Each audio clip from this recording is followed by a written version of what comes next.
Today's presentation is, sexing up something that's quite dry and boring, I guess you could say, which is a WAN. But we don't think that's the case, really. And to add some colour to what we've got to say today, I'm joined by one of our very valued customers here, Sean from Reed, who I'll pass over to shortly. But in terms of what we want to get across today, it really was just a session delivered by a customer that can give you their view, their experiences in terms of obviously what they've done through the last, I guess you could say, 20 years of business, going out there, putting in place the key foundations that we believe are very, very key for rendering your future digital business across.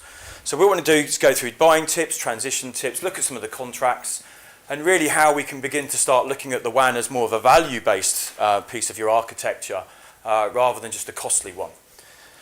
So I think it's fair to say that you're all very familiar with the very key global challenges that you've got there today. I think certainly the one that keeps up a lot of my customers up is certainly one around the evolving customer experience.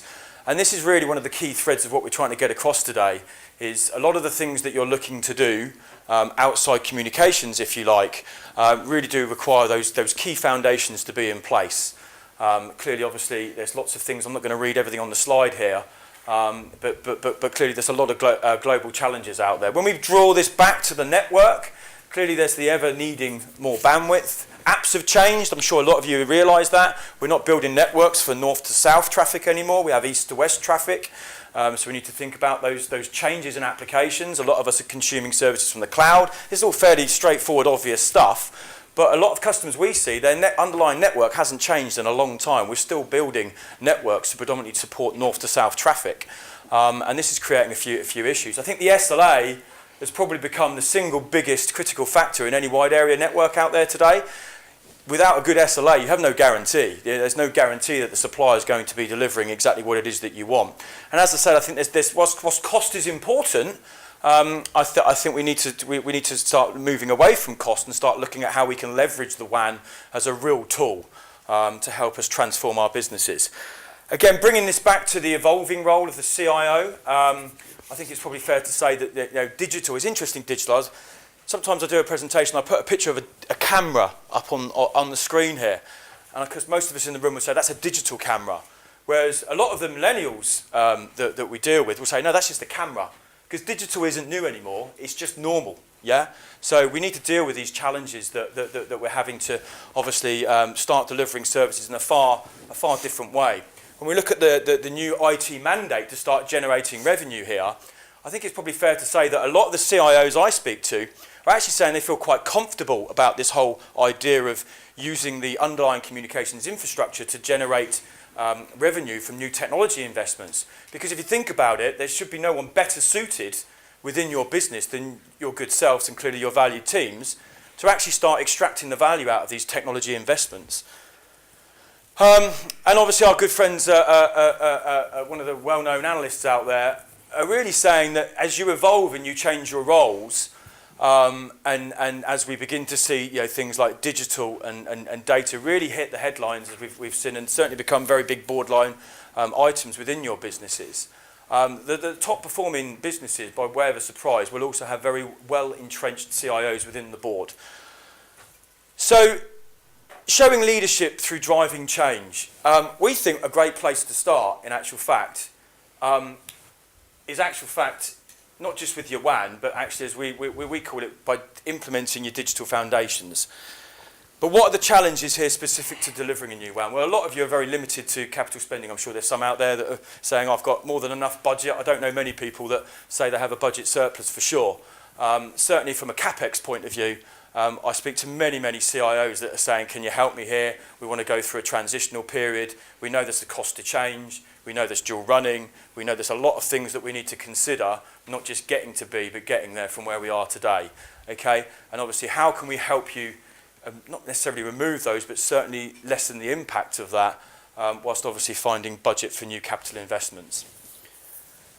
Ragged end contracts, another classic one whenever we're going through, because I mean, let's be frank, the WAN is one of the most fundamental, it's probably one of the largest investments you have from a communications point of view, certainly, if you have a large estate.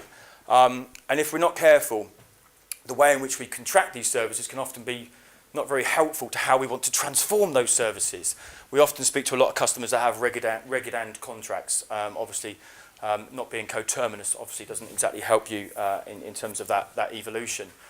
And then obviously we've got the sort of the fear, uncertainty and doubt, the old change factor. You know, you don't want to be changing, it's going to create a lot of disruption on your business. In actual fact, if you're dealing with the right type of organisation, you know, there should be limited impact of any change project of this nature, notwithstanding the fact that it's going to be a major transformation. But certainly if it's done in the right way with the right types of people, and this is what Sean's going to add some colour to shortly. And I guess the obvious one, which is why WANs are now sexy, is because we put 2 letters in front of them. So every WAN now must surely be an SD-WAN, and I'm sure you'll all not agree with that, because it's not the case, yeah? I'm not an SD-WAN fan or an SD-WAN villain, if you like, yeah? They're use case driven, yeah? Don't let any vendor think that they're the magic bullet, yeah? That there's someone they're going to come in there and all of a sudden transform your business, because it's not going to be the case. They are very, very much use case driven. If you want to redact the orchestration level from the routing plan and manage the WAN yourself, great. If you've got a global requirement, great, yeah? But don't just think, yeah? Because obviously you need to just start consuming more internet-based services, that putting an SD-WAN is going to deliver that any better than where we are today, especially if you're a UK business, because the only difference between a public and a private network in the UK is an IP address, and we shouldn't forget that. It's the same underlying network that you're going over. So I'm not going to spend the whole time talking about SD-WAN, but if you'd like to speak to us about it, then please come in and see it. As I said, it has specific use cases, and it has very much big value where you have a specific use case for it.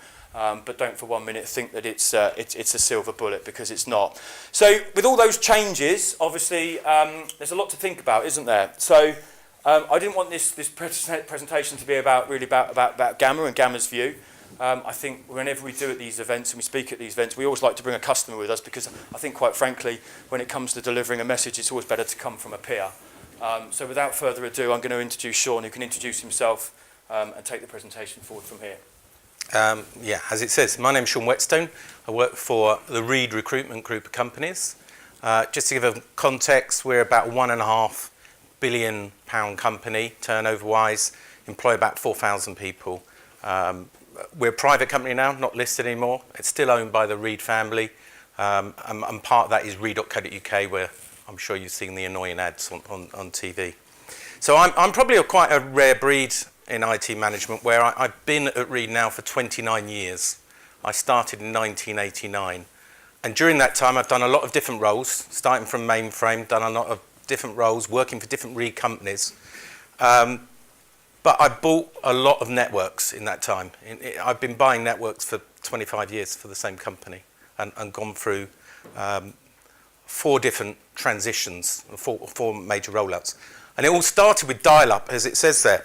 You know, I was using 28.k dial-up modems in the 90s, and directors saying, I can't see anyone would ever need any more than 28k of bandwidth. We didn't see the future then.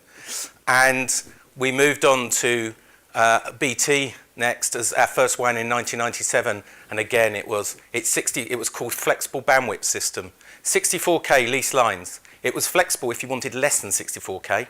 You go all the way down, but again, we couldn't foresee what was coming very early days of the internet. Moving on from that, we spoke to a company called Vanco, and we were one of the first people to adopt ADSL when BT was saying ADSL will never catch on, it's a consumer product, it will never be used, broadband will never be business class. I'm going to fast forward on a bit because around 2 years ago our contract was coming up for renewal, mostly based on technologies like EFM and broadband, etc., where all of our offices are in the high street. And we wanted to push the boundary, we wanted to look at, and I hate the word digital transformation, and digital is overused completely, but we wanted to future-proof. And our challenge was, why don't we try to put Ethernet everywhere? Fibre in the ground, even to our small offices. If we've even got 5 people in an office, let's put Ethernet everywhere, let's put fibre in the ground. Let's not make bandwidth a limiting factor. And let's do everything we can, and let's future-proof it. And let's save money at the same time. And that's part of the journey we've done with Gamma. I guess we've had all the different carriers, you know. We've contracted directly with BT and found, even though our size of company, we've been a small fish in a very large pond.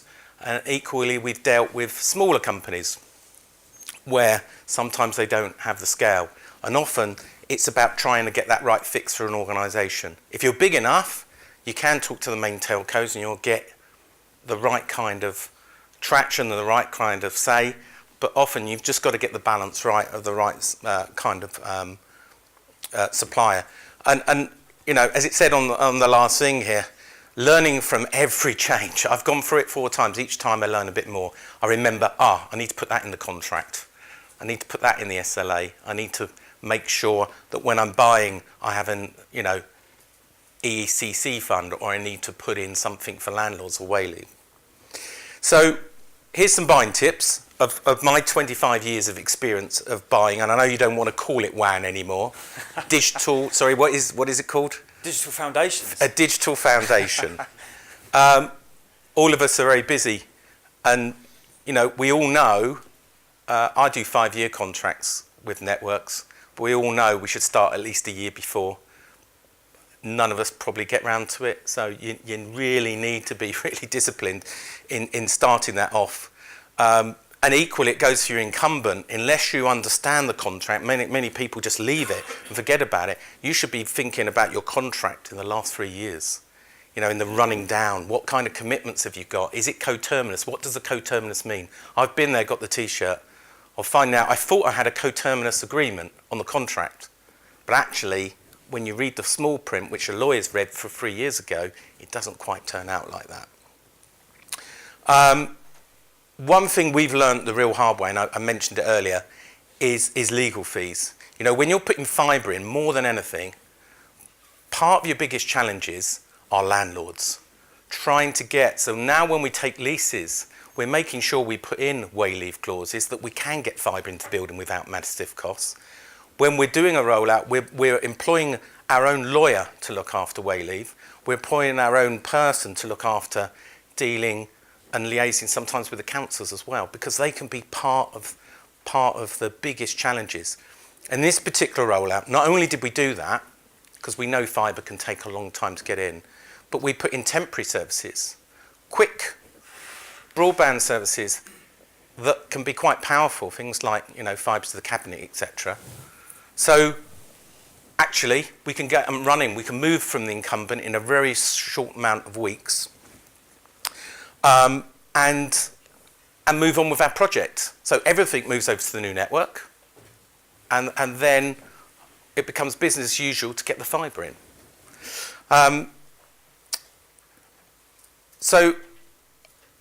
never set out of doing my latest WAN to save cost. My key was to get fibre. Fibre everywhere.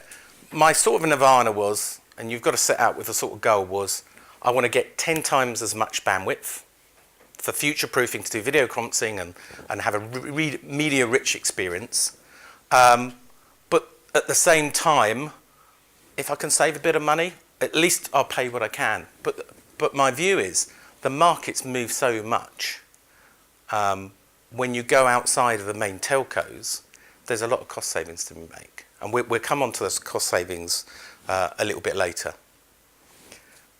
So due diligence is probably my biggest learning. If I believed everything a salesman told me in a PowerPoint demonstration with all the carriers, I would have had no problems over my 25 years at all. You know, and believed everything in the contract. So do you know, this time with due diligence, we did everything. We went to see the knock. We said we don't want to be in boardrooms. We don't want to be sitting down in front of PowerPoint demonstrations. We want to sit with everybody. We want to sit with the person who will do our billing. You know, these people don't usually face the customers. We want to sit down with the person who orders Ethernet lines. We want to sit down with the lowest common denominator of the people who are actually at the coalface doing the doing. And that really, really helped us, I think, of trying to understand the promises made to us by salesmen and contracts. To be honest, if you have to rely on your contract, you're in trouble, right? So we all spend a lot of time writing the contract, but if either of us have to reach for the contract, the sort of trust has broken down already. If we're going to have a relationship with a business where we're going to say, well, you said this in the contract, you said that, it's not a partnership, is it? And that's another important point, which is don't forget the culture. You know, each business, Reed has a particular culture, and it has to be a good kind of culture fit. We believe we've got a good culture fit with Gamma, but each of your cultures will be different. But I think that's something not to forget. And the final bit here, and I'm not going to read all these out because we don't have time, is challenge the service end to end, right? I'm probably a little bit anal on this, where we even ask what routes the fibres go and lift up manhole covers, etc. That might not be for everyone, but also it's challenge, what is a managed service? I've often asked this over many years, and I've challenged telcos and other people, what is a managed service? What are you actually providing? Because if we have to tell you that we monitored this going down, or this gone down, or this isn't providing the SLA or the bandwidth we wanted, that's not a managed service.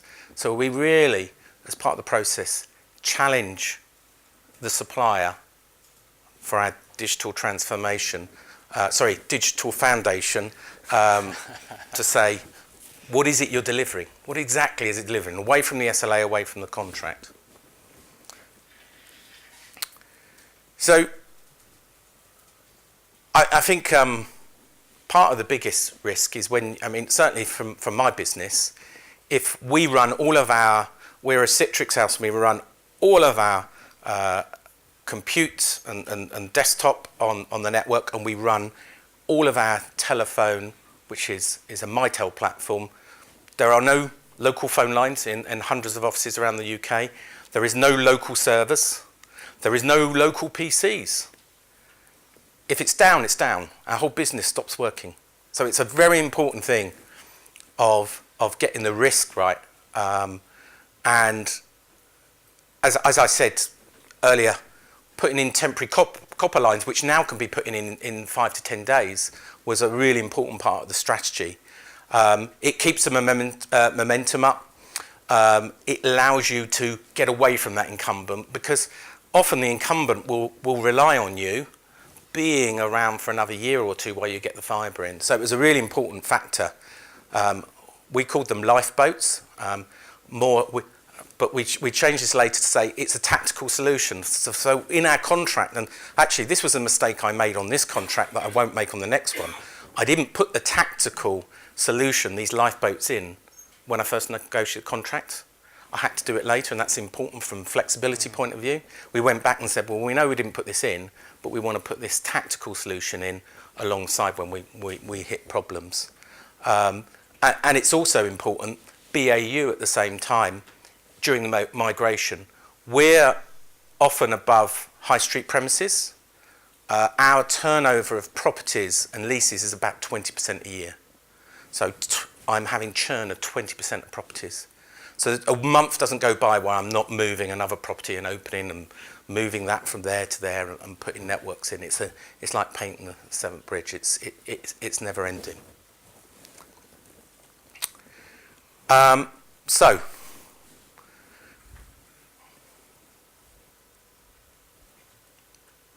as I said, we try and work. It doesn't matter who we work with, but obviously I'm here talking as a customer of Gamma today. We're trying to work as a partner. And that's an overused word, is it? Because all suppliers want to be your partner, don't they? But as I said earlier, a partner doesn't reach for the contract each time or the SLA, and nor does the customer, if you're a true partnership. So what we've believed we've managed to do, and this is part of the culture fit with Gamma, is we've worked with them to save costs. You know, some of this is risk or reward, so sometimes they share those benefits. If we're able to move over things early and there's a benefit for both of us, we've done that. And we don't look at it as a fixed 5-year contract. We see that over a period of time it will evolve, and we'll be very open book. You know, profit is not a dirty word. You know, we have conversations of what the margin is. what they're buying wholesale, and therefore we know, if you're an educated buyer, you know what wholesale prices are and what margin they will make, and therefore where there's their sensitivity and how we might work in the future. But I guess that's a fix for each. I guess to add a little bit more colour, if you like, around the ragged end element. Certainly I can't speak for the market space, but what we mean by that is effectively not having a 3 or a 5 year commitment every time you make a change or open a new office. Yeah. So when you're looking at your contract, you need to have a minimum. It's what we call no product for term. So effectively, divorcing yourself from the technology to the financial commitment allows you to freely change the technology whilst maintaining a level of spend with any of your chosen partners. And that's anybody in the modern world that can't deliver that to you, I would say, is probably underserving you as an organisation, especially if you've got a lot of change, because that's really where you really need to have that agility and that flexibility. A little bit further on the life rafts, as we called them, because really this was born out of the fact that we had a limited window to do the transition. As you would imagine, there was an element that was put aside for dual running, because you expect to be rolling off one network from another. Clearly, from an edge point of view, it's easy to roll off one and from another. You can tighten that down as you get more confidence in the rollout, so you'll go a little bit more aggressive in terms of the overlap on that particular period. But there does come a point where you have to shut the networks down. So in order to facilitate a quicker exit, we had to quickly mobilise, as we called them, tactical solutions. I think we decided it's a far more nicer word than lifeboats. Business friendly, yeah. They were lifeboats at the end of the day to get us off from a commercial point of view. And then obviously subsequently, it just took the sting out of it. Yeah, so it allowed us to go after that. Because regardless of if you're doing Ethernet at scale, you're going to hit every problem out there. And even if a supplier, and this goes from experience, they say, oh, we've got a map that says we're on net there. Don't trust the map. Yeah, even OpenReach, don't trust their maps. There's a lot of things that we do personally as a business to mobilise quickly at the start to get the tricky sites out. But I think it's fair to say getting on an Ethernet everywhere network is just going to be key moving forward. I mean, it removes the network as an inhibitor and really opens up a world of possibilities. Say, well, what can we do with all of this?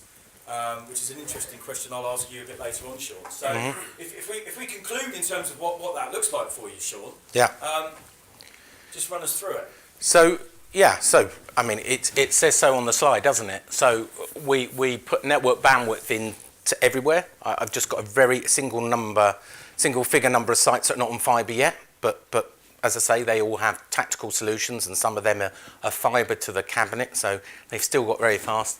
But by the end of April, everywhere will have Ethernet, even a site with 2 people. So that's a 10-fold increase in bandwidth.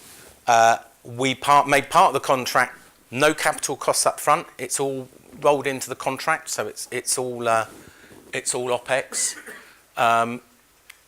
No increase in recurring costs, but probably the most important thing is it saved me £500,000 a year. And that's where my costs were 2 million a year. So it was unexpected, but an extra benefit. And I think when you can do something like that, I never aimed to do it to begin with, but in the competitive market, to come out with 10 times the bandwidth, fibre everywhere, and come out with a £2.5 million saving over 5 years, it doesn't do too bad when you present that to the board. Going forward, what are we going to use this network for? Because we put this network out, and by the way, we're using like 2 or 3% of it. I bought fibre everywhere because I could, and I wanted to future-proof.